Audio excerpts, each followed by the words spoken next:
성냥팔이 하는 소녀가 성냥을 팔았는데 월급이 세금 포함해서 130만 원, 200시간 넘는 수당 없는 추가 근무 시간, 거기다가 영하를 넘나드는 가혹한 노동 환경.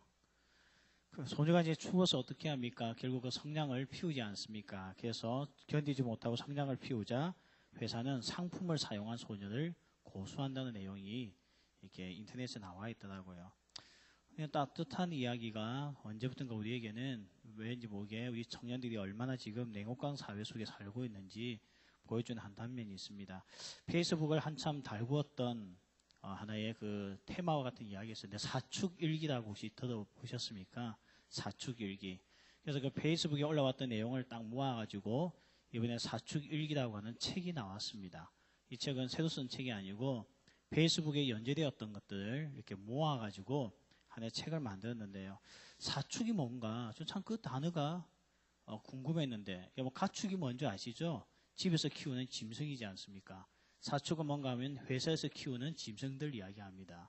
그 사축은 오늘 우리들 이야기죠.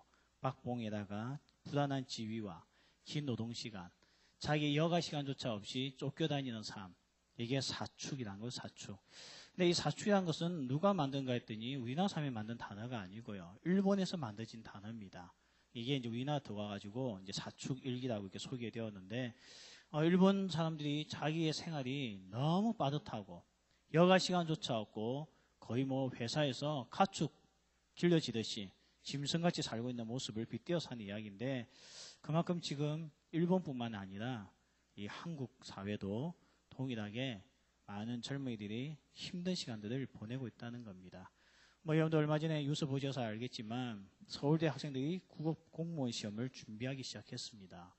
개인이 시험 준비하는 게 뭐가 잘못이겠습니까? 그런데 많은 분들이 그에 대해서 안타까움을 이야기했습니다. 그런데 서울대 학생들의 반응이 뭔가 하면 전역을 가지고 싶다. 전역을 가지고 싶다는 이유 때문에 공무원을 택한다고 그런 이야기를 했어요.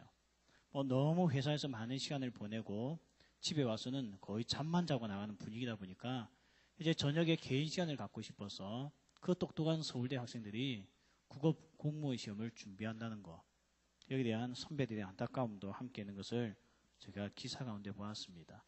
이렇게 우리가 정말 힘든 시간들, 어렵고 힘든 시간을 살다 보니까 요즘 청년들 입에서 땡큐라는 말이 잘 나오지가 않습니다. 감사라는 말이 잘 나오지가 않습니다. 이 감사라고 하는 단어가 이 헬라어에서는 유카리스티아라는 단어, 유카리스티아. 근데 이 카리스라고 하는 게 은혜라는 단어거든요. 이 은혜, 카리스, 그리고 감사가 유카리스티아. 유가 뭐냐면 좋다는 뜻입니다. 굿. 그래서 유앙겔리온. 유앙겔리온 하면 복음이죠. 복음. 좋은 겔리온 소식에서 유앙겔리온이라고 하거든요. 유가 좋다는 뜻입니다. 그러니까 유카리스티아 이 뜻이 뭔가 하면 좋다는 뜻이고, 그 다음에 카리스가 아까 제가 은혜라 했죠. 카스티아에서 나온 어근이니까 좋은, 그리고 은혜. 그래서 결국 은혜가 뭐냐면 하나님의 은혜가 정말 좋구나 하는 것을 고백하는 것이 감사입니다. 내게 오늘 뭐가 주어졌기 때문에 감사한 게 아니고요. 하나님의 은혜가 너무 좋구나. 이게 바로 오늘 감사라고 하는 겁니다. 여러분, 추수감사절은 예배에 빠지면 안 됩니다. 여러분, 추석 때 친구하고 논다고 늦잠 잔다고 할아버지 할머니 집에 오지 않으면 어떻게 됩니까? 혼나죠. 아주 그거는 뭐 그냥 인간 취급도 하지 않습니다. 그런 놈은. 추수감사절은 뭔가 하면 우리나라는 추수감사절 추석이죠. 추석은 조상에게 우리는 그런 미신을 가지고 있는데, 우리는 우리에게 주신 모든 것에 감사를 누구에게 돌리는가 하면 하나님께 돌립니다. 그런데 이 추수감사주일날 잔다고 안 나오는 애들, 지금 자고 있겠죠, 몇 명요. 친구 약속 때문에 안 나오는 애들 제정신이 아니에요. 그래서 미국에서도요, 신앙 없는 애들도 빠지지 않는 예배가 하나 있는데 그게 성탄절이 아니고 추수감사 예배는 절대 빠지지 않습니다. 이런 놈은 그냥 인간 취급을 안 하는 거예요. 그래서 우리도 사실 오늘 결석하면 안 되는 겁니다. 여러분, 지금 결석한 사람 있습니까? 빨리 전화하세요. 지금요. 당장 오라고요. 제정신이 아니라고요. 감사가 없는 사람은 인간이 아니에요. 탈무드에 보면 이런 이야기가 있습니다. 탈무드에서 어떤 이야기를 했는가 하면 하나님께서는 감사하지 않은 자들에게 벌을 주지 않는다는 거예요. 벌칙을 만들지 않았다는 겁니다. 왜냐하면 감사 없는 것이 인생이 벌써 벌의 시작이기 때문에 뭔가 감사하지 않았다 당장 뭐가 생기는 게 아니라는 겁니다. 그런데 불행은 반드시 따라온다는 거죠. 오늘 우리가 읽었던 시편 105편은 다윗의 시입니다. 다윗이 감사를 하고 있는 내용인데요. 다윗은 감사의 사람이었습니다. 그는 무엇을 보고 감사했느냐? 자연을 보고 감사했던 사람입니다. 이 모든 하늘과 땅과 별과 이 다들 만드신 하나님을 보고 그는 감탄을 하면서 하나님의 높으심을 찬양했어요. 또 그는 무엇을 보고 감사했느냐? 이렇게 앉아있는 우리 형제 자매들 얼굴을 보고 감사했습니다. 하나님께서 어떻게 삶을 이렇게 정말 이렇게 오묘하고 신기하게 만들 수가 있는가? 이거는 하나님밖에 없다. 그래서 그는 하나님께 감사했습니다. 그것 또한 그는 오늘 무엇을 감사했냐 하면 역사를 공부하다가 하나님 앞에 감사하는 내용이 105장입니다. 요즘 우리가 역사 때문에 말들이 많죠. 예, 국정교과서를 해야 되는지 말아야 되는지. 어제도 보니까 몇만 명이 모여서 서울에서 집회를 했더라고요. 역사교과서 하나 때문에요. 뭐 여당 측에서는 역사에 대한 자부심이 없다고 해서 책을 바꿔야 된다 이야기하고 있고, 뭐 야당 측에서는 이는 독재가 어디냐, 이거는 뭐 시대에 뒤떨어지는 이야기일 뿐만 아니라 이거는 북한과 똑같다 하면서 또 비판하고, 우리가 뭐 어떤 견해가 또 오는지는 좀 더 지켜봐야 알겠지만 중요한 것은 역사 안에도 하나님을 찬양하고 감사해야 될 요소가 있다는 겁니다. 그래서 우리가 오늘 이게 105편을 다 살펴봐야 되는데 내용이 길기 때문에 105편 안에는 아브라함이 나오고 이삭이 나오고 야곱이 나오고 그리고 요셉이 나오고 그리고 출애굽 사건한 모세의 이야기가 나오고 그리고 가나안 정복한 광야 생활과 가나안을 정복한 여호수아 이야기까지 나오면서 이 시편 105편이 끝나게 됩니다. 왜 다윗은 여기까지만 공부하고 하나님을 찬양한 줄 아십니까? 그 당시 책이 모세오경 하나밖에 없었거든요. 성경책이에요. 그래서 다윗은 이 성경을 쫙 훑으면서 하나님의 높고 위대하심을 감사하자 해서 만든 시가 105편 시편이라는 겁니다. 우리가 오늘 시간이 없어서 다 살펴보지 못하고 우리가 오늘 요셉에 대해서 한번 살펴보면서 요셉에게 베풀어 주셨던 하나님의 그 은혜에 오늘도 감사하는 그런 귀하고 복된 시간 될 줄 믿습니다. 먼저 오늘 우리가 어떻게 감사해야 되느냐? 연단 가운데서도 시련 가운데서도 감사하는 사람이 되어야 됩니다. 인생의 가장 큰 의문 중에 하나가 철학자들이 끊임없이 던졌던 질문 중에 하나, 그리고 우리도 삶이 부딪힐 때마다 던지는 질문이 하나 있죠. 왜 이 세상에는 고난이 있을까? 왜 이 세상에 고난이 있을까? 왜 이 세상에는 이런 어려움을 당하고 살고 있을까? 사람들은 여기에 대한 질문에 엄청난 답을 얻고 싶어 합니다. 그런데 세상에서 우리가 당하는 고난에 뻔한 고난들이 있습니다. 공부 못해서 당하는 고난이 있죠. 그건 자기 책임입니다. 게을러서 당하는 고난들이 있습니다. 고통이 있죠. 그것도 자기 책임입니다. 자기 관리 실패해서 당하는 고통들이 있습니다. 다 자기 책임입니다. 이런 고통은 해석하기가 쉽습니다. 망할 애가 망하는 거, 그는 보고 있으면 쉬운 겁니다.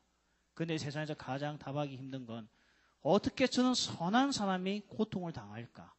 여기에 대해서는 정말 해답을 던져주기가 힘들다는 겁니다. 그런데 오늘 이 요셉이라고 하는 인물에게도 오늘 보니까 고난이 왔죠. 17절에 보면 그를 어떻게 했냐? 그가 한 사람을 앞서 보내셨으며 요셉이 무엇으로 팔렸다고 되어 있습니까? 종으로서 팔렸다는 거예요. 그의 종살이가 얼마나 힘들었겠습니까? 아마 말로 다 표현할 수 없는 고통 속에 그는 살았을 겁니다. 근데 그는 고통의 시간을 성경에서 뭐라고 이야기하는가 하면 19절에 보면 단련하였도다 이야기하고 있습니다. 하나님께서 요셉을 단련했다는 거예요. 오늘 요셉을 단련했다고 하는 자라프라고 하는 이 히브리어, 이 단련이라는 게 뭔가 하면 순금을 얻기 위해서 이 광물을 풀무불 속에 집어넣지 않습니까? 거기서 뜨거운 불에 확 태우고 나면 불수문이 다 타고 순금이 녹아서 싹 빠져나옵니다. 이게 단련입니다.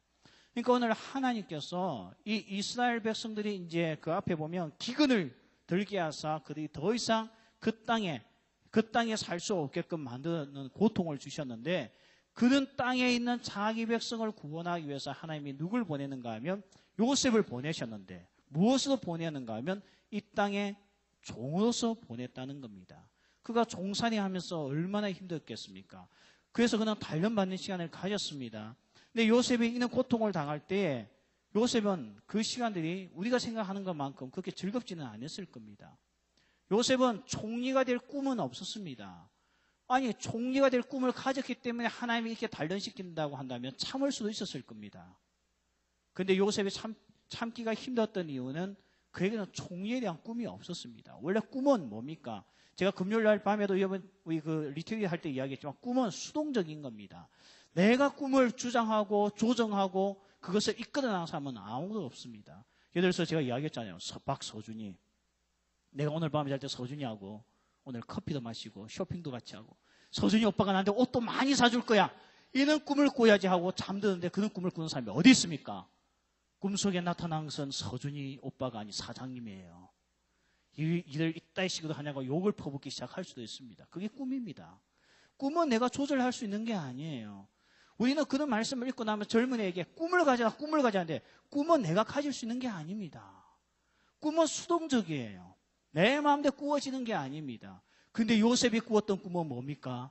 수동적인 꿈이었는데 그게 뭔가 하면 그가 이스라엘 백성을 구원하는 꿈이었어요. 우리도 이런 꿈을 한번 꿔봤으면 좋겠습니다. 맞죠? 대한민국에 있는 모든 백성들이, 국민들이 나에게 절을 꿈을 한번 꿔봤으면 좋겠습니다. 우리는 이런 꿈을 못 꿉니다. 이거는 내가 꾸고 싶어서 꾸지는 게 아닙니다. 그래서 꿈은 수동적인 거예요. 하나님이 주시는 거지 내가 그것을 상상하고 한다 해서 주어진 게 아니라는 겁니다. 종류의 꿈도 가지고 있지 못했던 이 요셉, 17년간 아버지 밑에서 잘 살았고 채석옷을 입으면서 편하게 살았던 요셉이 13년 동안 그는 연단의 시간을 보내게 됩니다. 여러분 13년 짧은 기간 아닙니다. 이 긴 시간 동안 연단을 받았던 이유가 뭔가 하면 요셉의 머릿속에 없는 계획이었지만 하나님의 플랜 속에 있었던 게 뭔가 하면 요셉은 총리가 되어야 된다는 겁니다. 그래야지만 자기 백성을 구원할 수 있었기 때문입니다. 어디서부터 구원합니까? 기근으로부터 구원하는 거예요. 여러분 기근이 얼마나 무서운지 아시죠? 기근이 오면 사람이 먹을 양식이 없어집니다. 그러면 나중에 사람이 사물 잡아먹게 돼요. 여기서 구할 자가 누가 있겠습니까? 그런데 하나님께서 그는 요셉을 만드시기 위해서 요셉을 기근 때에 더 인생의 기근을 겪게 하면서 그에게 고난을 주시고 연단을 통해서 그를 오늘 단련해 나갔다고 말씀하고 있습니다. 오늘 18절 말씀에 보면 이런 말씀이 있죠. 그의 발은 착고를 차고 그의 몸은 쇠사슬에 매였으니 우리 성경에 보니까 그가 어디에 매여 있다고 이야기했습니까? 쇠사슬에 매여 있다 그랬죠. 뭐가요? 그의 몸이 쇠사슬에 매여 있다 되어져 있습니다. 그런데 우리 성경을 보면 그의 몸은 한 그 몸에다 보면 숫자 1을 해놨어요. 그 숫자 1은 항상 밑을 봐야 되거든요. 밑에 보니까 히 해놓고 뭐가 되어 있는가 하면 혼 이렇게 되어 있습니다. 히브리어도 뭐냐면 혼이라는 뜻이에요. 혼. 그럼 이게 무슨 말이냐면 지금 요셉이 감옥에 들어갔죠. 억울한 일을 당하고 누명을 쓰고 강간범이라는 이유 때문에 성폭행이라는 이유 때문에 그는 지금 감옥에 들어와 있습니다. 억울하죠. 그런 적 한 번도 없었는데 당한 거죠. 누명을 쓴 거죠. 그의 몸은 차고에 차여 있고 그의 발은 그의 몸은 쇠사슬에 매여 있는데 이 몸이 원어 성경에 뭐라고 되어 있다고요? 혼입니다. 혼. 혼이 매여 있다는 거예요. 쇠사슬에. 이게 무슨 말인가 하면 요셉이 혼이 매였다는 게 뭔가 하면 혼비백산되었다는 거예요. 왜냐하면 정신이 무너졌다는 겁니다. 우리는 항상 요셉 이야기하면 요셉이 종살이 할 때 얼마나 충성된 애였냐, 얼마나 성실했냐, 주인에게 인정받았지 않느냐, 보디발에게 인정받아가지고 그 집안의 모든 일을 주인이 신뢰하면서 맡겼던 인물 아니냐, 멋있지, 대단하지. 요셉의 성실을 본받자, 부지런함을 본받자. 맞아요. 요셉은 그런 인물이었어요. 그런데 요셉이 어디서 무너졌느냐? 감옥에서 무너졌습니다. 그걸 오늘 시편 기자가 이야기하고 있는 거예요. 요셉은 감옥에서 기도하고 찬양하고 하나님의 나라를 바라보고 소망을 가졌던 인물이 아닙니다. 그가 감옥에서 완전히 돌아버렸어요. 왜 돌아버렸겠습니까? 왜요? 왜 그의 정신이 혼비백산해버렸겠습니까? 너무 억울하고 분하고 힘들었거든요. 더 나아가 하나님이 이해가 안 되었어요. 자기가 종살이로 팔려온 것도 이해가 안 되었는데 그래도 그는 종살이하면서 나쁜 짓을 한 번도 하지 않았지 않습니까? 열심히 일했지 않습니까? 작은 일에도 최선을 다했지 않습니까? 주인의 인정을 받을 만큼 열심히 했지 않습니까? 그러면 그 다음에 나와야 될 결과가 뭐겠습니까? 선한 것을 심었으니 선한 결과가 나와야 되겠죠. 근데 그의 결과는 선한 결과가 아닌 억울한 누명을 쓰고 강간범이라는 성폭행자라는 누명을 쓰고 감옥에 들어갔다는 거예요. 여기서 오늘 창세기에서는 침묵하고 있었는데 오늘 이 구약 성경 시편에서는 요셉의 상태를 우리에게 알려줍니다.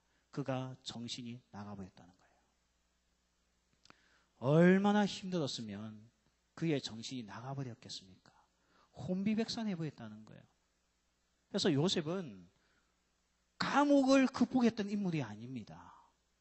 종살이까지는 잘 참고 왔다가 감옥에 가서 완전히 박살났던 사람이 누군가 하면 요셉입니다.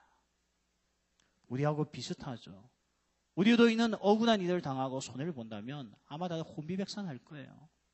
어떻게 하다가 내 인생이 이렇게 되었는지 이해가 안 될 겁니다. 하나님은 도대체 나를 위해서 뭘 해주셨는지 이해가 되지 않을 거예요. 요셉은 대단한 인물이 아니었습니다. 아니, 종살이 할 때까지만 해도 우리가 본받을 게 많았던 인물입니다.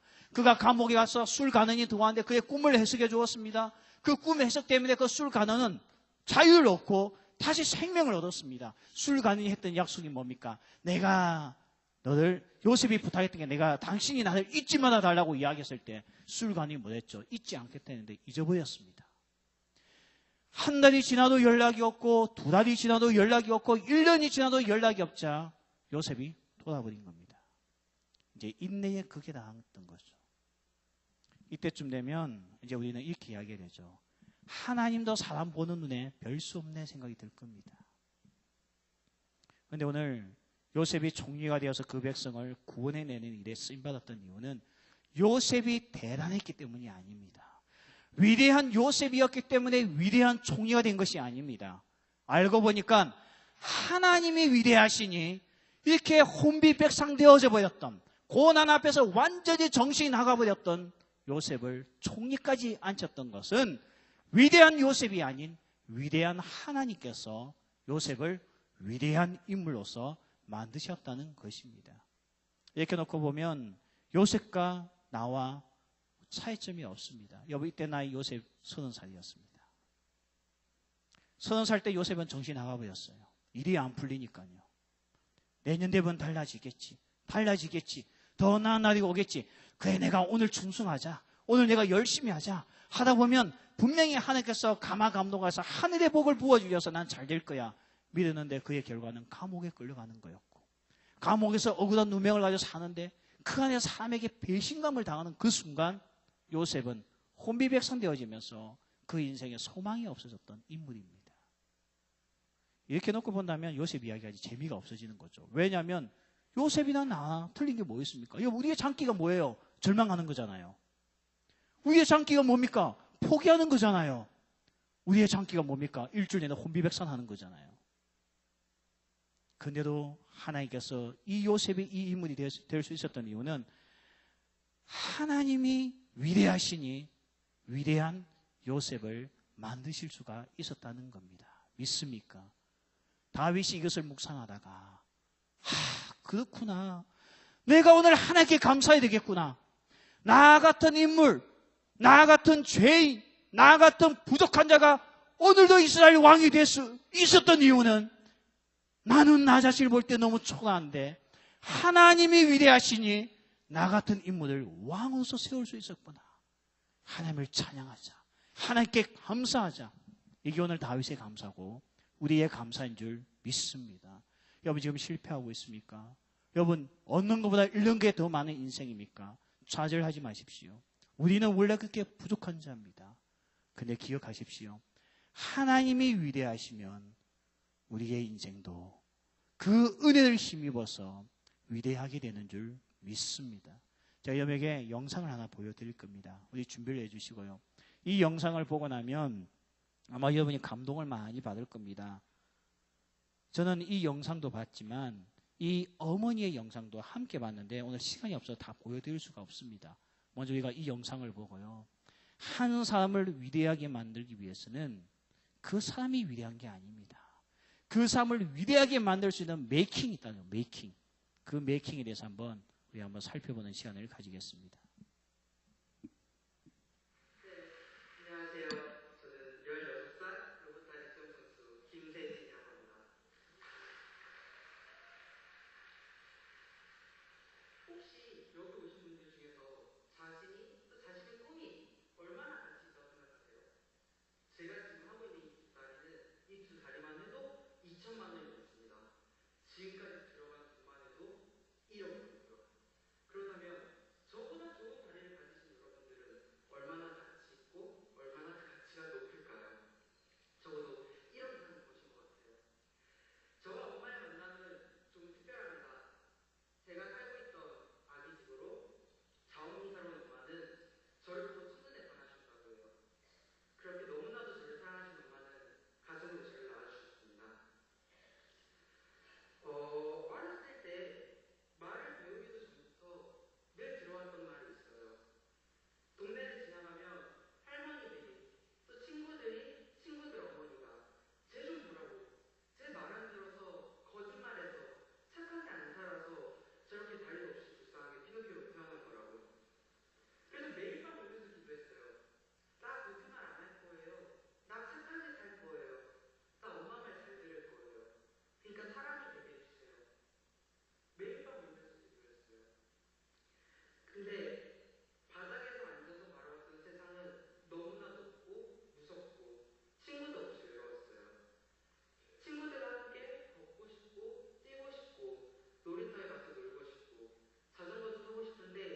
대단한 친구죠.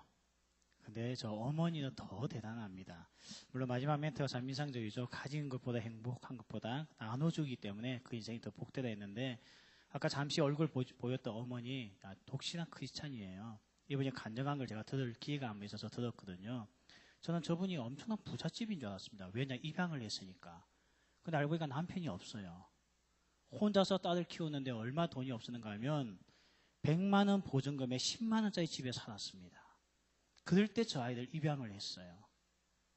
아까 이야기했죠. 교회에서 봉사활동을 갔는데 저 아이가 계속 눈에 들어오기 시작하고, 그래서 그 긍휼히 여기는 마음 가운데 입양을 해서 저 가난 가운데 애들 키우기 시작했습니다. 수술비, 재활 훈련비, 뭐 기타 등등 돈이 장난이 아니었어요. 그래서 저는 저분이 무슨 직장을 가지고 있나 했더니 알고 보니까 공사장에서 청소하는 아줌마였습니다. 와, 나는 엄청 똑똑한 분인 줄 알았어요. 근데 그는 공사장에서 매일같이 일용직을 하면서 벌어온 돈 가지고 수술도 시키고 저희에게 뒷바라지에서 저희는 지금 우리나라 장애인 올림픽 대표 선수고 최초로 금메달을 땄죠. 이번에 금메달 땄는데 어떤 일이 있었는가 하면요, 우리나라 애가 수영에서 금메달을 딴 적이 없대요. 지금까지 올림픽에서. 그래서 주최 측에서 한국에는 뽑힐 리가 없고 수영 선수 딱 한 명 출전했거든요. 제가요, 엄마하고 같이. 그래서 기대를 안 해가지고 1등을 했는데 태극기를 올리게 되지 않습니까? 국기를 준비를 안 한 거예요. 주최 측이었어요. 애국가도 준비를 안 한 겁니다. 저 아이가 올라가서 막 울고 있으니까 얼마나 서글프겠어요. 자기가 1등하고 옆에가 뭐 독일 애였고 3등이 동메달이 일본애인데 국기가 올라가지 않으니까 얼마나 슬프겠어요. 근데 엄마가 스케치북에다 태극기를 그려서 저 시상대에 같이 올라가서 마이크 잡고 애국가를 불러줬던 엄마입니다. 근데 그분의 직업이 뭐라고요? 힘들게 사시는 분이었어요. 남편은 딸 하나 놓고 돌아가시고. 알고 보니까 간증을 들어보니까요, 제가 위대한 게 아니더라고요. 어머니가 위대하더라고요. 그러면 그 어머니는 어디서 저는 정신이 나왔을까요? 알고 보니까 저 어머니의 고백을 들어보니까 위대하신 하나님.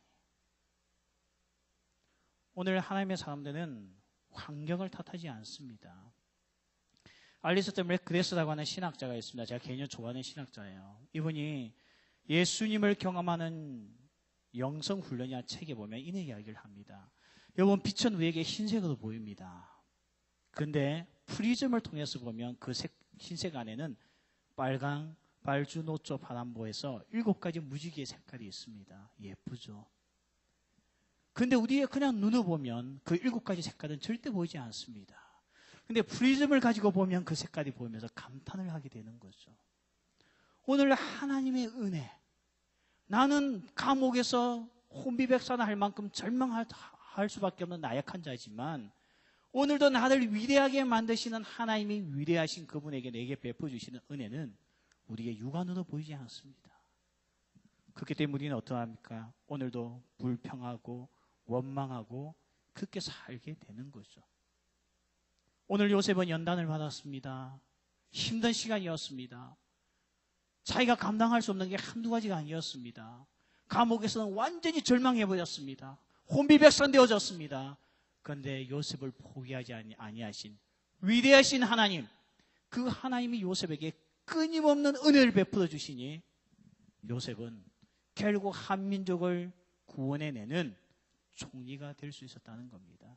그 우리 여러분에게 나왔던 저 김세진 선수 17세에 성균관 대학을 합격을 했습니다. 시험을 쳤어요. 운동선수로서 간 게 아니고요.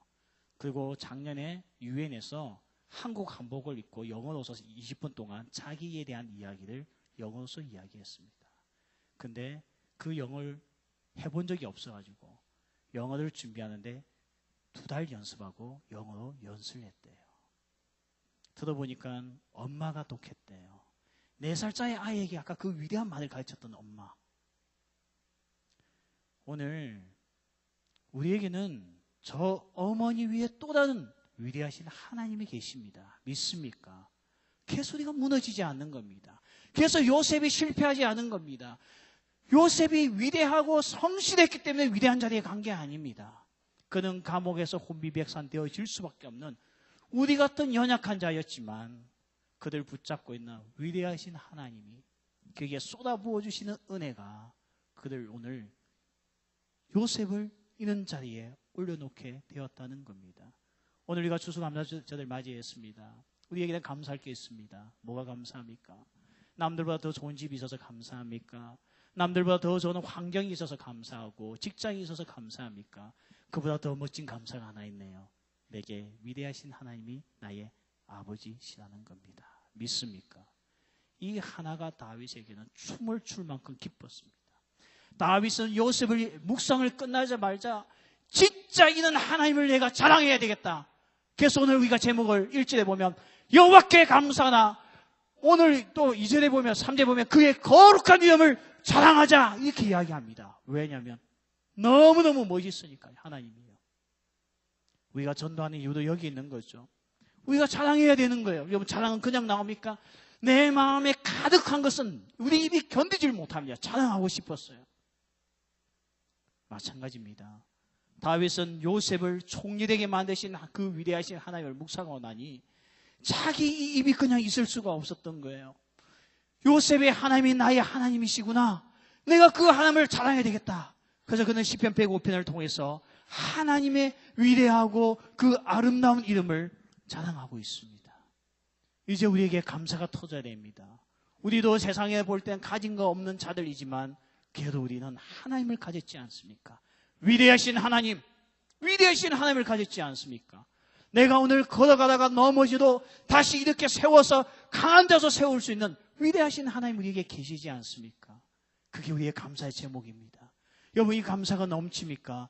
그러면 우리의 입은 그분의 이름을 찬양할 수밖에 없습니다. 오늘 우리가 이 마음을 가지고 이 추수감사주를 맞이하여서 1년 동안 달려오면서 뭐가 감사하지 조건을 따져 생각나지 않습니까? 생각 안 나도 됩니다. 1년 동안 혼비백산의 인생을 사는 청년들도 있을 겁니다. 내 인생은 언제 달라질까? 오늘도 우울한 마음을 가진 사람들도 있을 겁니다. 우리가 인생을 좌우하지 않습니다. 내 인생을 좌우하시는 분은 위대하신 하나님이신 줄 믿습니다. 이 믿음을 가진 자만이 어떤 환경 가운데서도 이겨내고 하나님의 거룩하신 이름을 내 삶을 통하여서, 이 부족한 입술을 통하여서 찬양할 수 있는 자가 될 줄 믿습니다. 우리 같이 한번 이 찬양을 하고 우리가 정말 이런 고백으로서 하나님 앞에 나아가며 정말 하나님을 찬양할 수 있는 자가 되게 하소서. 우리 같이 한번 찬양하고 기도하는 시간을 가지겠습니다.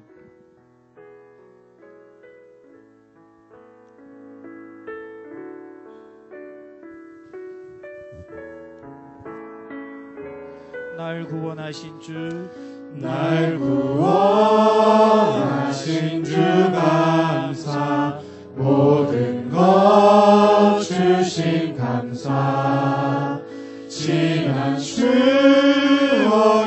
내 감사, 주 내 곁에 계시네, 향기로운 봄철의 감사, 외로운 가을날 감사, 사라진 눈물도 감사, 나의 영혼 평안하신 기도 감사, 응답하신 거절하신 기도 감사, 거절하신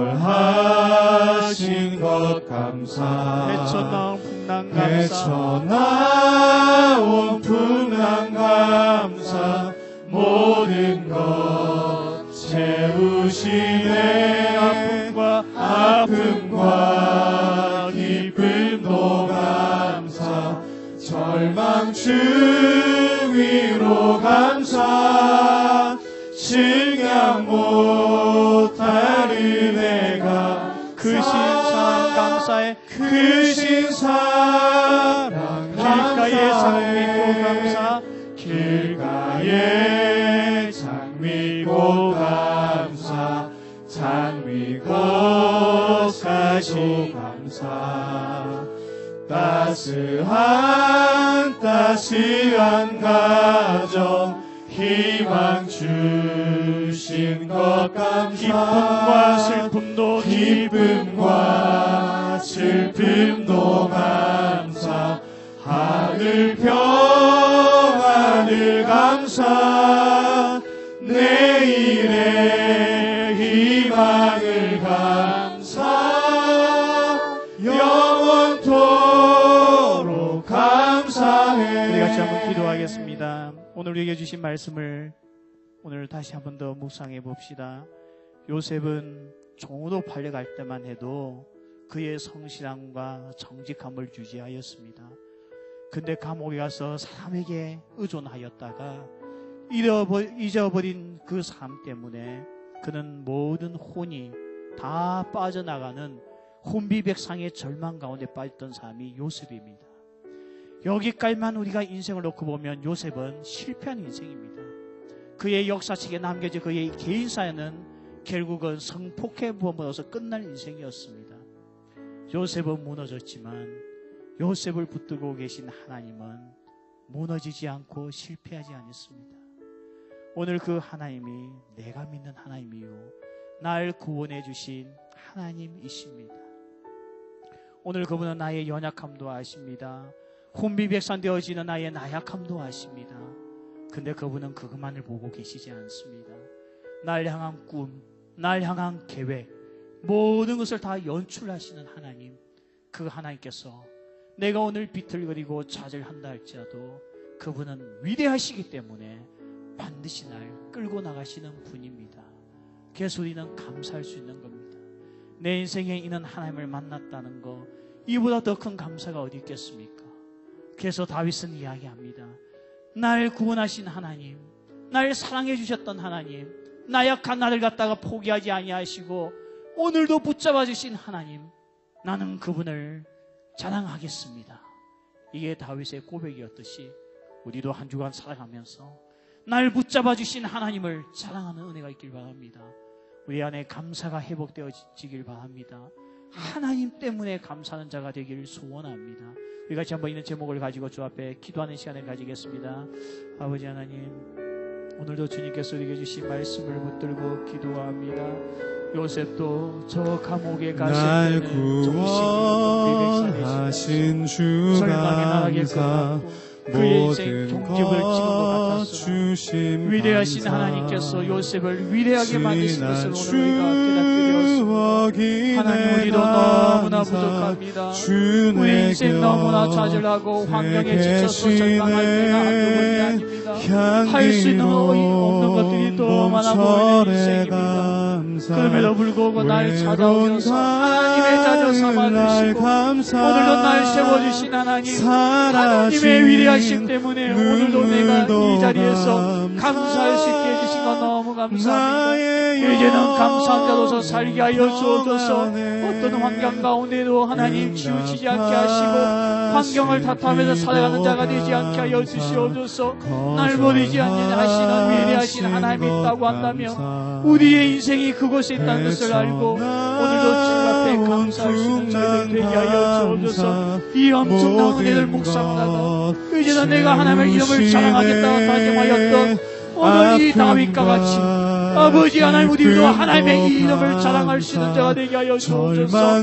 내게 주신 감격을 가지고 오늘도 자랑할 수 있는 자가 되게 하여 주시옵소서. 이 모든 은혜가 하나님의 사랑을 오늘도 묵상하게 해주시면 너무 감사합니다. 하나님 때문에 이제는 이 삶 복되게 살게 하여 주옵소서.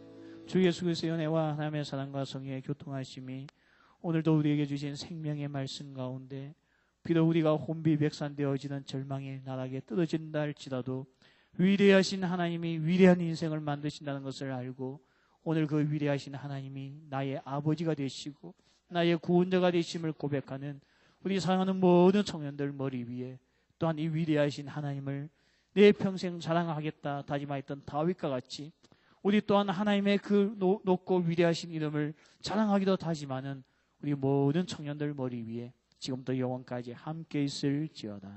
아멘.